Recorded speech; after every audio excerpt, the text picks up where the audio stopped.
Los invito a abrir las Sagradas Escrituras en la segunda carta a los Corintios. La segunda carta del apóstol Pablo a los Corintios.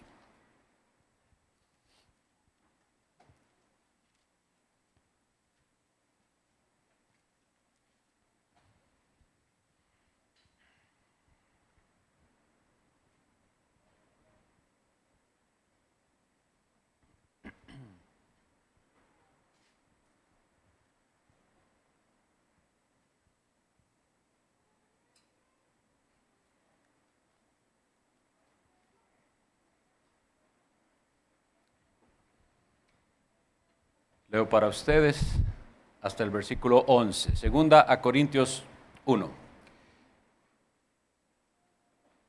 Pablo, apóstol de Jesucristo por la voluntad de Dios, y el hermano Timoteo, a la iglesia de Dios que está en Corinto, con todos los santos que están en toda Acaya. Gracia y paz a vosotros, de Dios nuestro Padre y del Señor Jesucristo. Bendito sea el Dios y Padre de nuestro Señor Jesucristo, Padre de misericordias y Dios de toda consolación, el cual nos consuela en todas nuestras tribulaciones, para que podamos también nosotros consolar a los que están en cualquier tribulación, por medio de la consolación con que nosotros somos consolados por Dios. Porque de la manera que abundan en nosotros las aflicciones de Cristo, así abunda también por el mismo Cristo nuestra consolación. Pero si somos atribulados, es para vuestra consolación y salvación, o si somos consolados, es para vuestra consolación y salvación, la cual se opera en el sufrir las mismas aflicciones que nosotros también padecemos. Y nuestra esperanza respecto de vosotros es firme, pues sabemos que así como sois compañeros en las aflicciones, también lo sois en la consolación. Porque, hermanos, no queremos que ignoréis acerca de nuestra tribulación que nos vino en Asia, pues fuimos abrumados sobremanera, más allá de nuestras fuerzas, de tal modo que aún perdimos la esperanza de conservar la vida. Pero tuvimos en nosotros mismos sentencia de muerte, para que no confiásemos en nosotros mismos, sino en Dios, que resucita a los muertos, el cual nos libró y nos libra, y en quien esperamos que aún nos librará de tan gran muerte, cooperando también vosotros a favor nuestro con la oración, para que por muchas personas sean dadas gracias a favor nuestro, por el don concedido a vosotros, a nosotros, por medio de muchos. El Señor nos auxilia al considerar algunos de los puntos de este fragmento de la carta. Empezamos una serie de predicaciones y un nombre sugerido para toda la serie de la segunda carta a los Corintios sería Sufrimientos presentes, glorias futuras. Ese es un tema que se va a estar repitiendo durante toda la epístola. Hoy vamos a ver solamente introductorio, pero vamos a ir a ello muchas veces. Y pensando en esto, en este título, consideraba cómo son las cosas hoy en día y que a la gente le hubiera gustado mejor un título como ¿Cómo vencer el estrés? Y eso es más llamativo.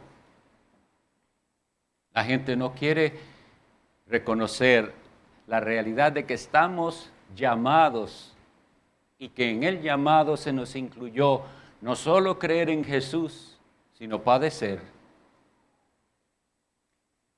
Hay toda una corriente, como ustedes saben, un estilo de cristianismo que no quiere hablar de sufrimiento, que no quiere hablar de incomodidades de ningún tipo, sino que anda en un triunfalismo constante, pensando que eso es ser cristiano, y que hacerse cristiano le hace a usted merecedor de una vida sin problemas.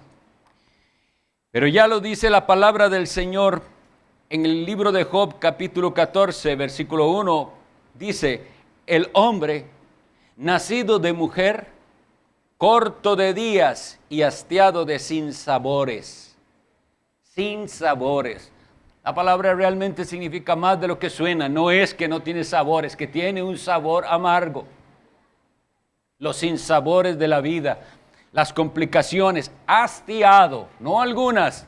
Dice aquí, hastiado significa que llega a un límite en el que parece que son demasiadas, y eso es lo que la palabra del Dios dice.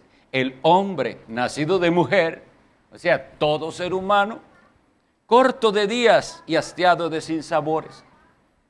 Aunque durara usted 100 años, que pensaríamos que son mucho, compárelo con la eternidad y verá que es corto de días. Esa es la vida en este mundo que cayó en el pecado. Y Jesucristo mismo dijo en el Evangelio de Juan, capítulo 16, versículo 33, en el mundo tendréis aflicción, pero confiad, yo he vencido al mundo. Si Jesucristo, nuestro Señor y Salvador, lo anunció, es una verdad irrefutable. En este mundo tendremos aflicción. Aflicción es problemas, angustias, penas diversas. Pero el Señor no nos deja ahí, dice, pero confiad. Porque nuestra esperanza está en que Él venció al mundo. Entonces, deberíamos empezar haciéndonos esta pregunta: ¿confiaremos de verdad en el Señor, como lo hicieron los apóstoles y los cristianos fieles a través de la historia? ¿O vamos a escuchar las soluciones que el mundo propone?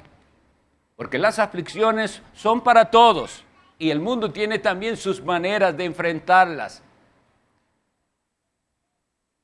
La situación triste y complicada es cuando las iglesias, que deberían estar dando el mensaje claro y correcto de cómo Cristo nos lleva por este camino de aflicciones, copian las soluciones que el mundo da, que hombres han ideado. Las aflicciones son muchas, pero se manifiestan en ciertos sentimientos o estados anímicos. Y yo quisiera hablarles sobre por lo menos 3 de ellos: la depresión, la ansiedad y las exaltaciones del ánimo, como el enojo. Y si usted busca cuáles son los efectos de esas cosas en la vida de la gente, va a ver que está bien descrito. Búsquelo nada más en cualquier buscador. ¿Cómo se sabe cuando alguien ha caído en depresión? Una palabra que en el pasado no se usaba, ahora es tan frecuente, e incluso algunos jóvenes, muchachos de colegio, usan esa expresión, que andan con la depre, pensando que ya eso es una manera de vivir, deprimidos. ¿Y cuáles efectos tienen? Tiene efectos, sí, en su comportamiento, hasta llegar a dolores físicos, fatiga extrema, pérdida del apetito, pérdida y problemas del sueño. Incluso se llega hasta problemas de la memoria y cambios bruscos de personalidad. Y en cuanto a la ansiedad, esa sensación de nerviosismo, esa agitación de la tensión, ese miedo, algo malo va a pasar, una sensación de peligro inminente. Algunos hasta entran en pánico, le tienen pánico a una catástrofe que creen que va a suceder No saben que va a pasar, pero tienen mucho miedo de que pase. Y eso tiene efectos físicos. Si a esa persona van y le toman el ritmo cardíaco, va a estar acelerado. Y esos pudiéramos decir que son efectos sobre algo que es penoso, angustioso. Pero vean los efectos estudiados o registrados con respecto al enojo en nuestra vida. Dice que cuando usted se deja vencer del enojo, porque también las aflicciones le llevan a enojarse, a desesperar en el enojo, se le desequilibra el sistema inmunológico, que es lo que nos ayuda a pelear contra los virus. Se desequilibra. Se producen contracturas, yo les puedo decir de eso, dolores musculares, jaquecas, se acelera la respiración, el corazón bombeando con mayor intensidad, y todo hace que se aumente el riesgo de enfermedades como gastritis, colitis y dermatitis.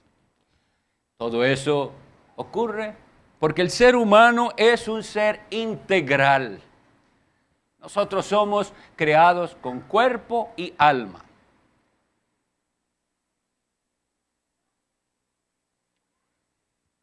El ateísmo no cree esto. Cree que somos nada más lo que vemos. Pero nosotros hemos sido creados con un alma. Y nuestra alma y nuestro cuerpo están íntimamente unidos, de manera que lo que afecta a una parte afecta a la otra. Por eso es que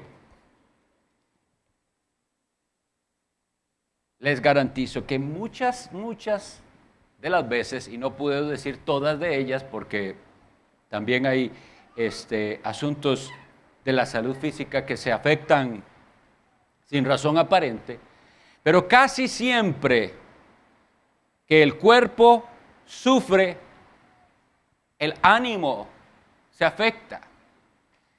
Y casi siempre que el ánimo está afectado por alguna de estas cosas como las que describí, el cuerpo lo sufre.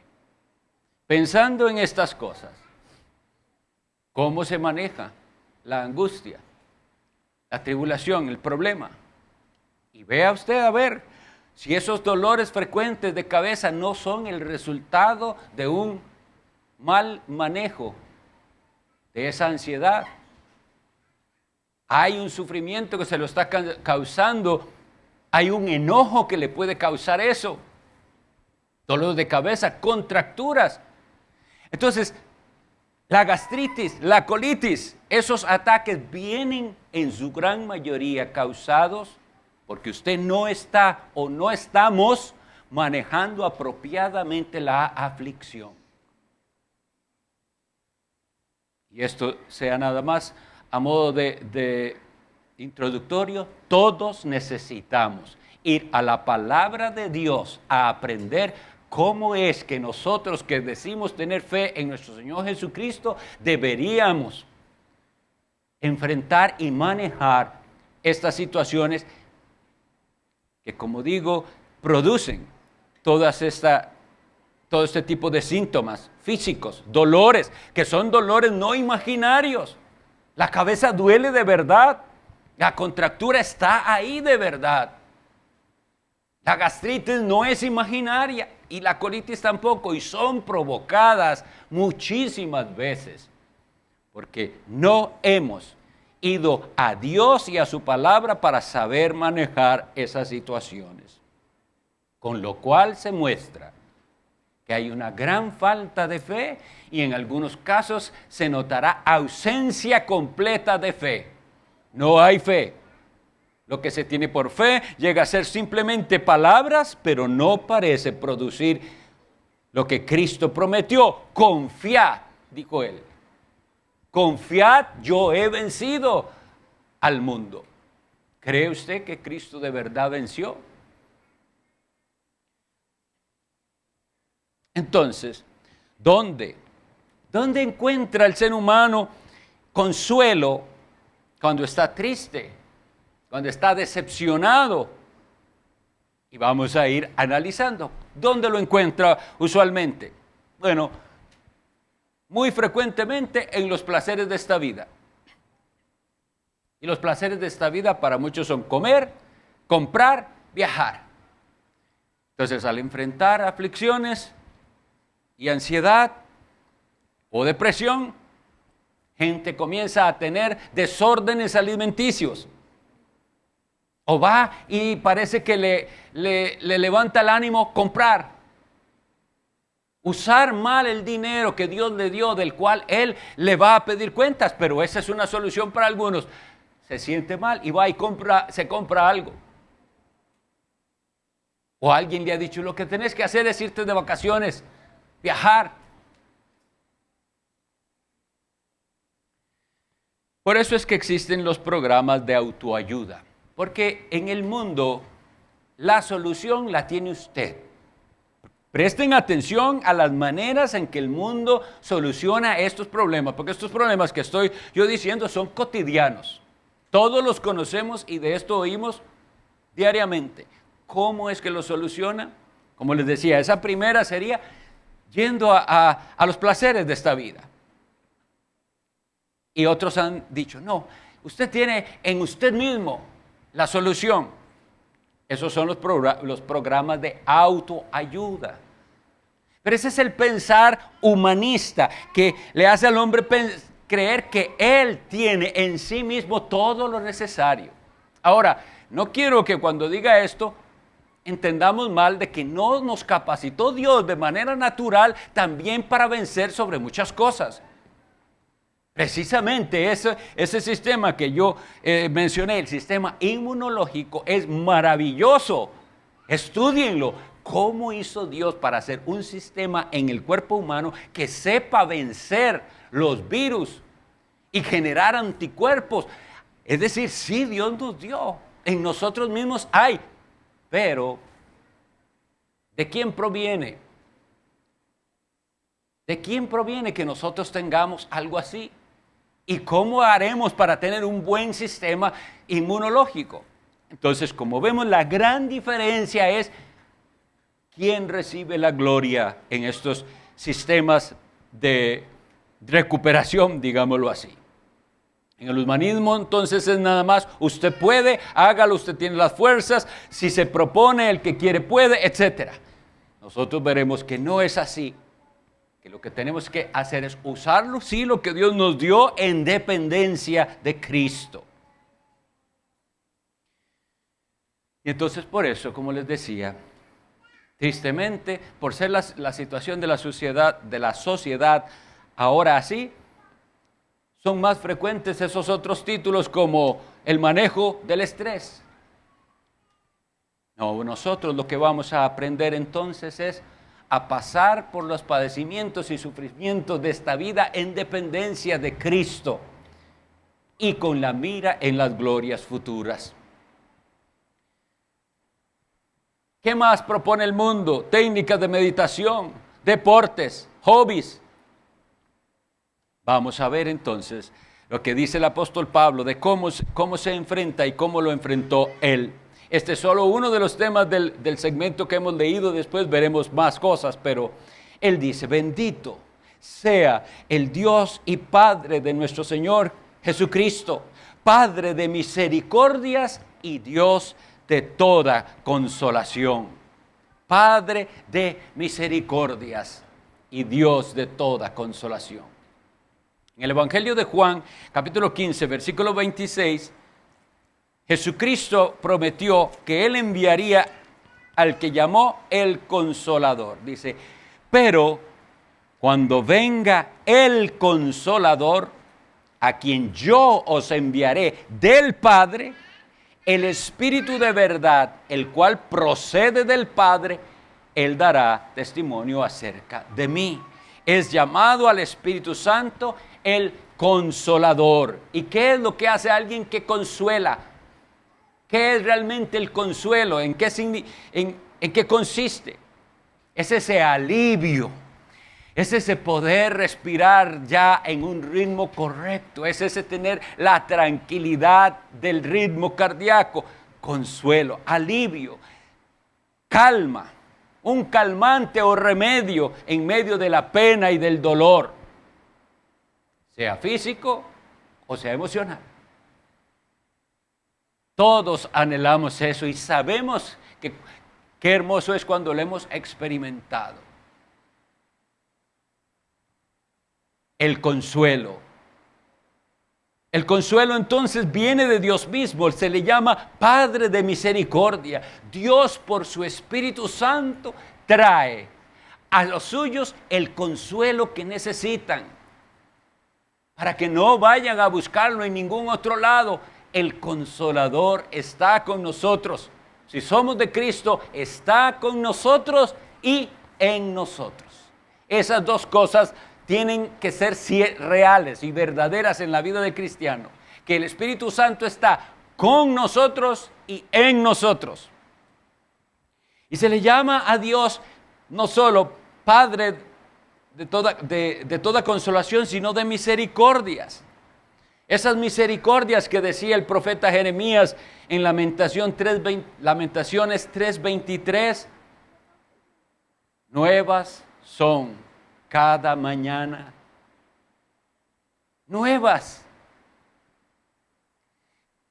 El profeta Jeremías vivió algo muy, muy duro, muy difícil.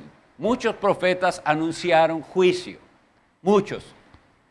De todos los que hemos visto con el pastor Ronnie, muchos de ellos anunciaron el juicio, pero no vieron cuando eso vino. El profeta Jeremías le tocó anunciar la invasión de Babilonia y la destrucción de la ciudad y verlo él y experimentarlo él y ver su ciudad destruida y los niños muriéndose de hambre y la gente tirada en las calles y el incendio, todo lo tuvo que ver él. Por eso es que se escribe el libro de las Lamentaciones. Pero en medio de aquella desesperación y angustia, él puede decir que es por la misericordia de Dios. Ahí está en Lamentaciones 3:23. Solo por la misericordia de Dios no hemos sido consumidos. Porque nuevas son, dice, cada mañana sus misericordias. Grande es su fidelidad.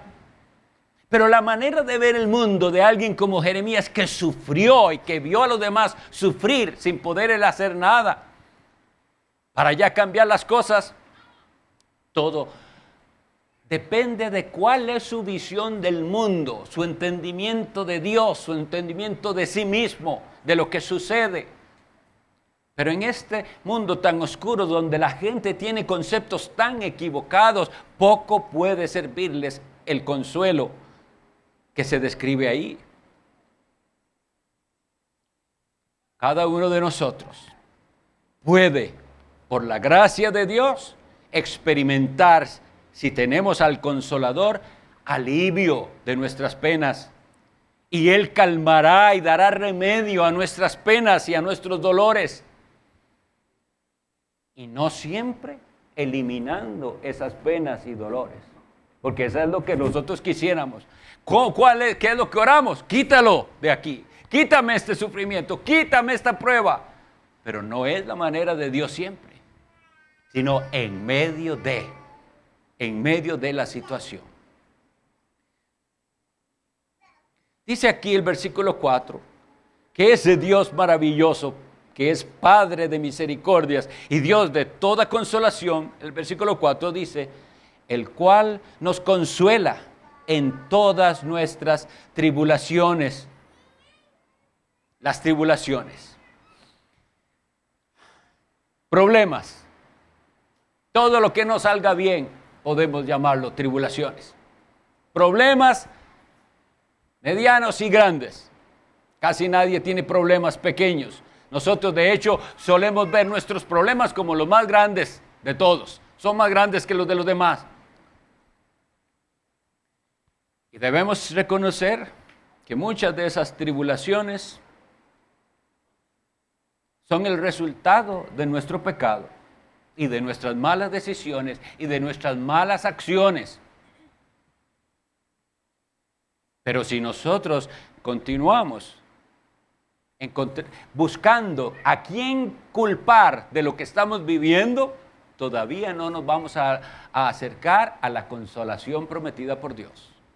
Hay algunas tribulaciones que ustedes y yo debemos reconocer. Estoy sufriendo lo que estoy sufriendo por desobediente, por terco, por insensato.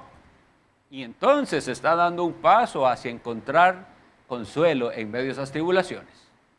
Esa es la realidad. Entonces revisemos. Cuando usted pasa por esas tribulaciones, ¿considera si esas tribulaciones tienen algo que ver con su conducta? Y también reconocemos que hay otras tribulaciones que simplemente son inevitables.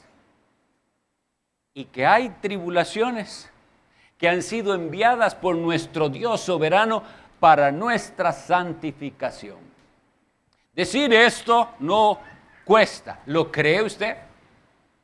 ¿Cree que Dios usa las tribulaciones para su santificación? Entonces, en ese entendimiento, si entendemos que las tribulaciones parte son nuestra misma culpa, porque sí, muchas veces son a causa de nuestro pecado o del pecado de alguien. Entendamos que así es de horrible el pecado. El pecado daña no solo al que lo comete, sino a los que le rodean muchas veces. Entonces estamos sufriendo las consecuencias de nuestros pecados o las consecuencias de los pecados de otros. Pero si entendemos que es así y que también habrá algunas otras tribulaciones que no tenemos que estarle encontrando culpable, sino que así lo quiso nuestro Dios, entonces Él nos consuela en todas nuestras tribulaciones. ¿Para qué? Aquí está. ¿Para qué? El cumplimiento del propósito de Dios en las tribulaciones. Para que podamos también nosotros consolar a los que están en cualquier tribulación. Para eso. Ahora, el corazón humano es tan egoísta que no haya en esto un motivo válido para sufrir la tribulación. Debemos entender esto. Nunca podríamos nosotros ayudar a alguien si nosotros nunca hemos sufrido nada. Y para nosotros todo ha sido como dicen, pura fiesta. No, es el que ha sufrido y el que ha derramado lágrimas, el que puede ir con conocimiento de causa a ayudar a aquel que está desfalleciendo en su tribulación. Aquí dice que ese es uno de los propósitos. Dice, Dios nos consuela en nuestras tribulaciones para que nosotros podamos consolar a los que están en cualquier tribulación. Sí, viene el consuelo de Dios, pero no es para que ya ahora yo me esté tranquilo y me desentendido. Dios va a usar lo que ha pasado en nuestra vida, nuestras experiencias, nuestras tristezas, incluso nuestros fracasos y nuestro levantarnos de aquello, y lo va a usar Dios para consolar a los que están en cualquier tribulación. ¿Y cómo lo haremos? Dice, por medio de la consolación con que nosotros somos consolados por Dios. Sí, entonces hay esperanza. Vamos a poder y a ver cómo es. Sí, hay manera de ser consolados y recibir consuelo de Dios. Pero tenemos que entonces reconocer que tiene un propósito. Consolar también a otros. Y eso es lo que el apóstol Pablo dice, que él, así es como él lo veía. ¿Ven qué diferente de la manera en que el mundo lo ve?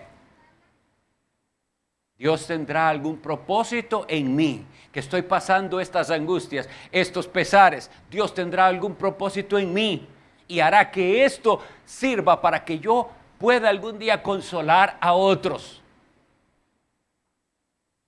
Seamos sinceros. ¿Piensa usted, cuando está pasando por tribulación, que algo de lo que usted está pasando pudiera servirle a otro en el futuro? Eso debería impulsarlo. Es decir, debe poder vencer y debe poder levantarse. Porque así usted podrá ser más útil a Dios. ayudando a otros a levantarse también y a no quedarse postrados en la tribulación que están viviendo.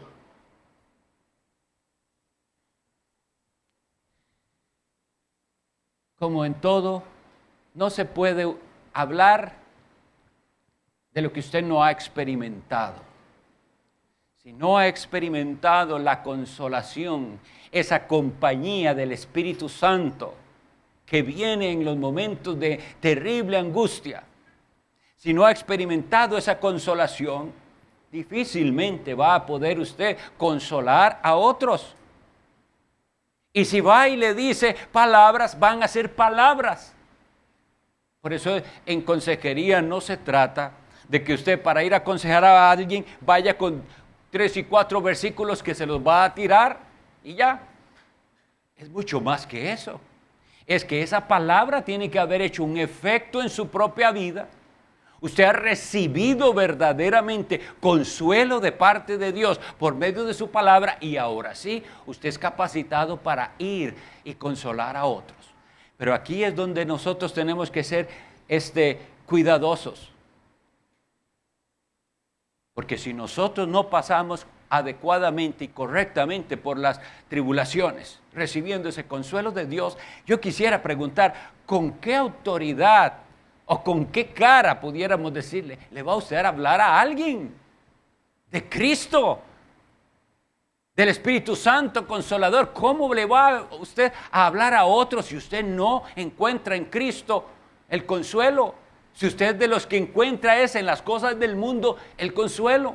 Si usted es de los que se pierde en esos caminos incorrectos al tratar con sus angustias y ansiedades y depresiones.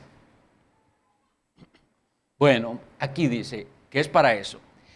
Y el versículo 5 nos dice, porque de la manera que abundan en nosotros las aflicciones de Cristo, así abunda también por el mismo Cristo nuestra consolación. Las aflicciones de Cristo. A vosotros os es concedido, decía el apóstol Pablo en los Filipenses, no solo que creáis en Él, sino que padezcáis por Él. Os es concedido, por eso es de Cristo. Si nosotros viéramos esas cosas así, y si nosotros que creemos en la soberanía de Dios, lo lleváramos eso más a la práctica, nunca nos quejaríamos. ¿Por qué? Porque sabemos de quién somos hijos. Somos hijos del Padre de misericordias y de toda consolación. Y ese Padre misericordioso me adoptó porque me ama. Para adoptarme tuvo que entregar a su propio Hijo Jesucristo. Entonces, cuando yo enfrento la angustia y la tribulación y estoy ahí en ese momento de terrible tristeza, puedo decir, esto viene de mi Dios. Mi Dios que me ama es el que me tiene en esta situación. Eso es lo que nosotros debemos entender. Así es como el cristiano tiene que ver las aflicciones. Job es el mayor ejemplo. Vemos que en el primer capítulo, cuando le pasa a Job todo lo que le pasa, y nosotros vemos que la Biblia describe que Satanás está detrás de eso, incitando, queriendo dañarlo. Ahí dice que todo eso que le pasó, perder todas sus riquezas, su hacienda, sus hijos y su salud. Y detrás de eso todo estaba el enemigo, claro que sí. Pero ¿qué es lo que Job dice cuando es enfrentado? Él no hace referencia a Satanás, él dice, Jehová dio, Jehová quitó. Sea bendito el nombre de Jehová.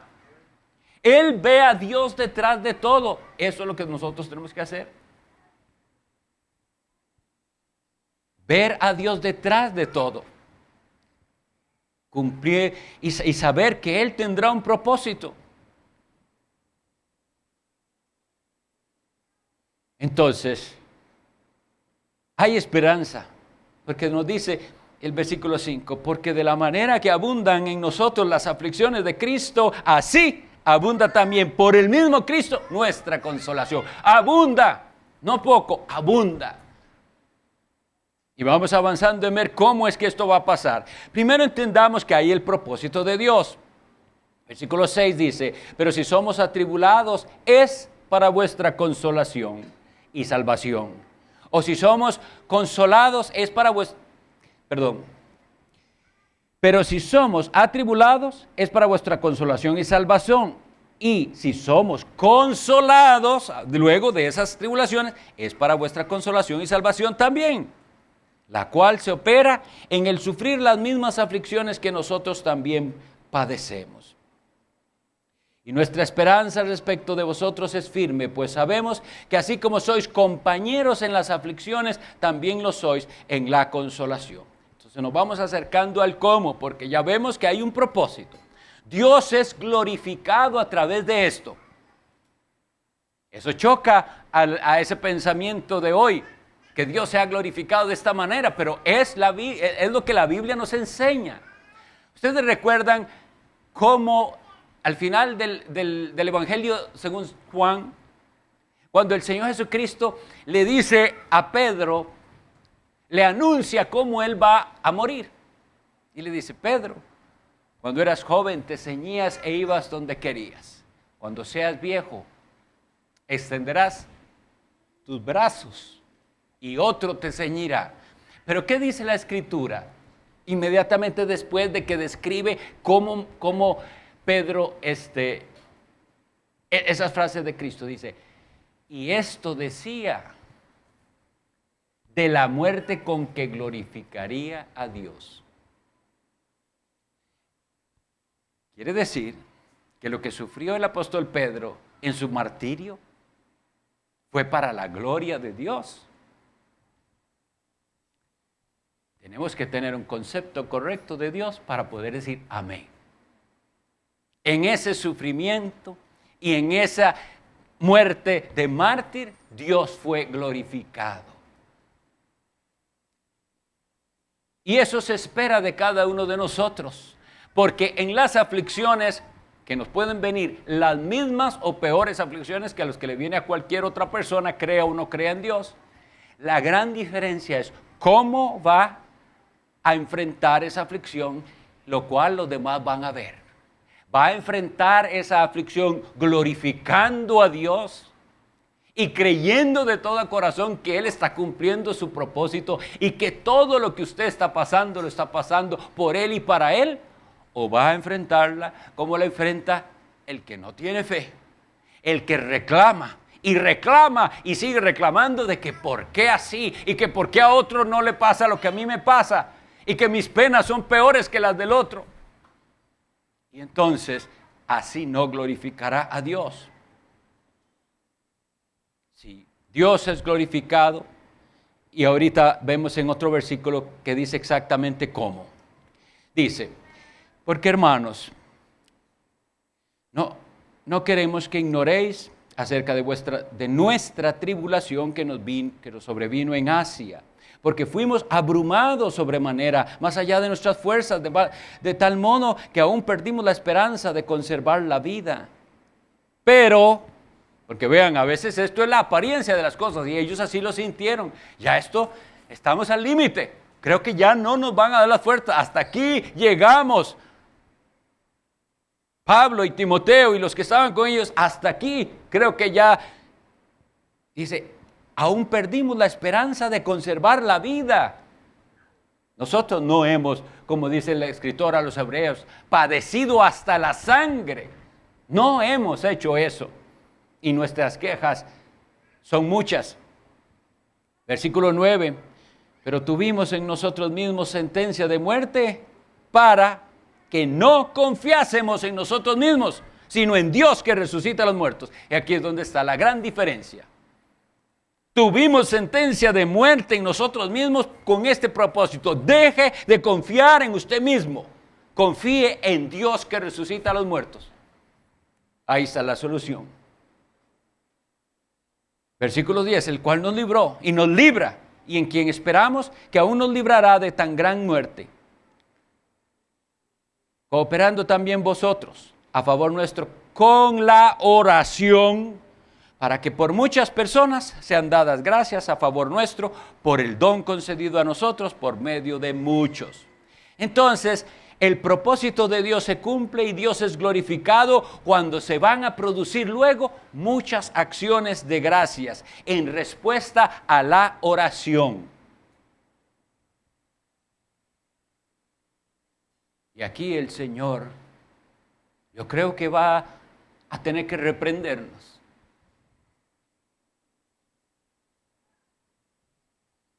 Cooperando también vosotros a favor nuestro con la oración. ¿Cuánto de sus oraciones privadas? Se me ocurre un ejercicio, yo sé que, solo piense, que pudiéramos haber grabado todas las oraciones suyas de esta semana. Un aparato ahí le ponemos en su cabeza que me va a traer todo lo que usted oró esta semana. Eso supone que oró, porque hay gente que cree que es cristiana y no ora. Pero la oración es esencial en el cristiano. Es lo que define a un cristiano. Vive en comunicación con Dios. Pero ir y grabarla y ponerla para saber cuánto. Voy a analizar cuánto de eso que usted expresó a Dios tiene que ver con usted, con su casa, con lo suyo, con su familia. Usted. ¿Cuánto por otros? ¿Cuánto en clamor por el que sufre? ¿Cuánto específicamente por el hermano tal y la hermana tal que dijeron que está en tal o cual situación, necesitada de mi intercesión? Cooperando también vosotros a favor nuestro con la oración. Y de muchos se va a tener que decir, usted no cooperó en nada. No oró.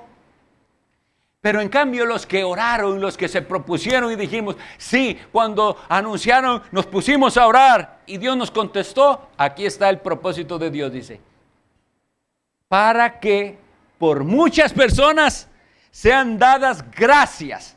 Eso es la gloria de Dios. Gente agradecida con Dios a favor nuestro por el don concedido. Porque Dios entonces concede respuesta a esa oración que muchos hicieron.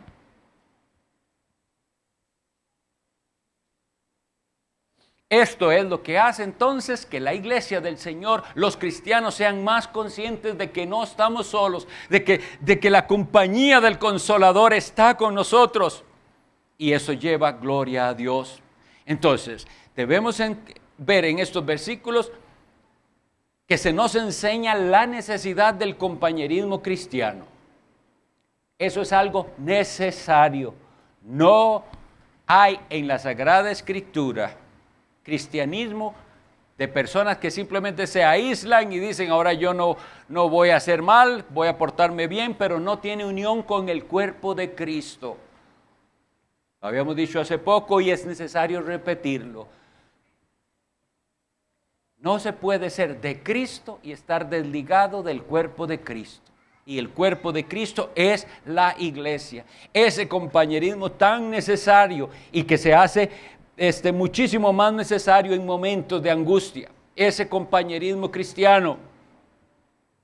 Cuando una iglesia crece, como la nosotros que ha visto este mover del Espíritu Santo trayendo tantas almas, ese compañerismo no va a ser tan sencillo con todos. Pero hay con quien tener compañerismo. Aunque sean 2 o 3 sus compañeros por el momento, ya tiene compañerismo y ojalá ese círculo aumente y aumente conforme pasa el tiempo. Ese círculo de hermanos con los cuales usted tiene compañerismo verdadero. Es decir, que tienen la confianza de contarle a usted cuáles son sus angustias de ahora. Y usted también la confianza de contarles a ellos cuáles son sus tribulaciones, como lo está haciendo el apóstol Pablo a los Corintios, abriendo su corazón y decir, mire, lo pasamos tan re mal que creímos que ya nos moríamos. Hay que comentar lo que se siente. La consolación es abundante, habíamos dicho, y está en Cristo.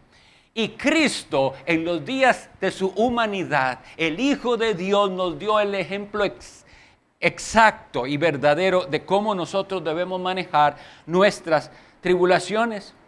La carta a los Hebreos, capítulo 5, versículo 7, dice así: y Cristo, en los días de su carne, quiere decir, cuando estaba en este mundo como ser humano, dice, ofreciendo ruegos y súplicas con gran clamor y lágrimas al que le podría librar de la muerte, fue oído a causa de su temor reverente.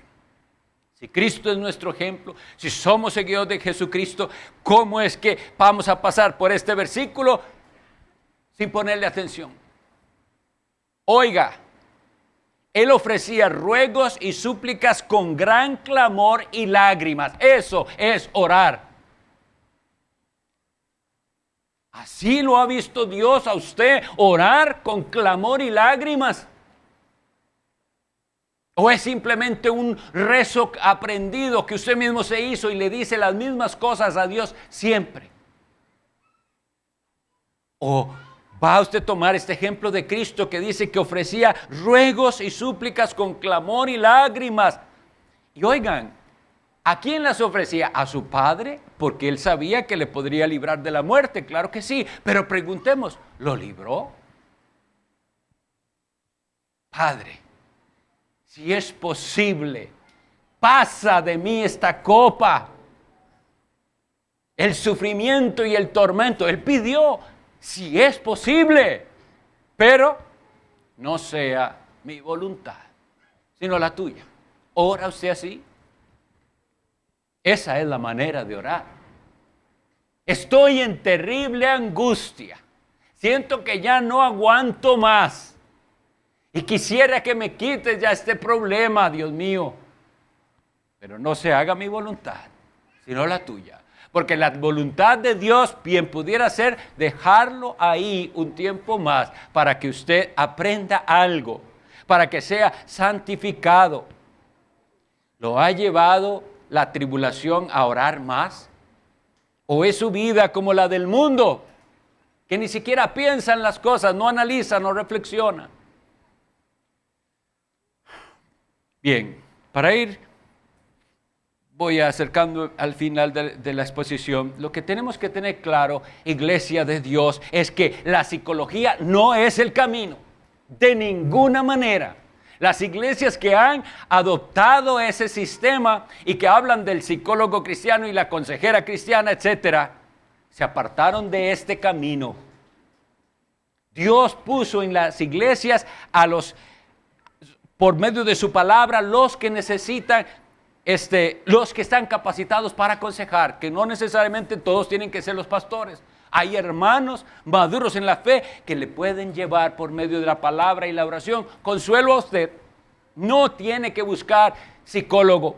La psicología es opuesta al cristianismo. Que haya cosas en las que los psicólogos acierten, será simplemente porque coincide con lo que la palabra de Dios nos dice. Pero las premisas de la psicología son anticristianas. Lo triste que estamos viviendo, pero es verdaderamente preocupante, es que hay partes donde las personas vienen a consultar al pastor y él piensa que él puede ayudar en esta área, pero que si se pasa para allá necesitará un psicólogo. En un problema del alma, solo el que hizo y creó el alma puede darnos la solución. Si usted tiene un problema físico que se lo pudieron diagnosticar físicamente, no hay ningún problema. Los médicos tienen medicinas para ese problema físico. ¿Por qué? Porque los exámenes dicen exactamente qué es lo que usted tiene. Pero todos esos problemas que llamamos de la mente o del alma, no se pueden medir clínicamente. Es simplemente un diagnóstico subjetivo del psicólogo que le dice, mejor lo mandamos donde un psiquiatra para que le comience a mandar pastillas para que lo calme, etcétera. No es lo que vemos aquí.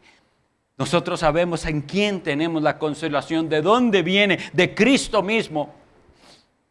Y ahora, al enfrentar las aflicciones, una pregunta: ¿se nos permite llorar? Salmo 6:6, me he consumido a fuerza de gemir. Todas las noches inundo de llanto mi lecho. Riego mi cama con mis lágrimas. Salmos 39:12, oye mi oración, oh Jehová, y escucha mi clamor. No calles ante mis lágrimas. Salmo 56:8, pon mis lágrimas en tu redoma. ¿No están ellas en tu libro? Y como leímos, Cristo en los días de su carne, ofreciendo ruegos y súplicas con gran clamor y lágrimas al que le podía librar, fue oído. ¿Por qué? Dice, a causa de su temor reverente. Si algo nos falta en esta generación de cristianos es temor reverente a Dios. La gente se atreve a decir que está enojada con Dios. Y hay pastores que lo justifican. Déjelo, es su proceso. Anda enojado con Dios. Temor reverente es lo que nos hace falta. Estamos ante el que tiene la vida nuestra en sus manos y Él en un momento le puede quitar el soplo de la vida. Sí hay lugar para las lágrimas. Pero el asunto es que no todas las lágrimas son útiles. Hay gente que llora mucho, pero lloran sin esperanza.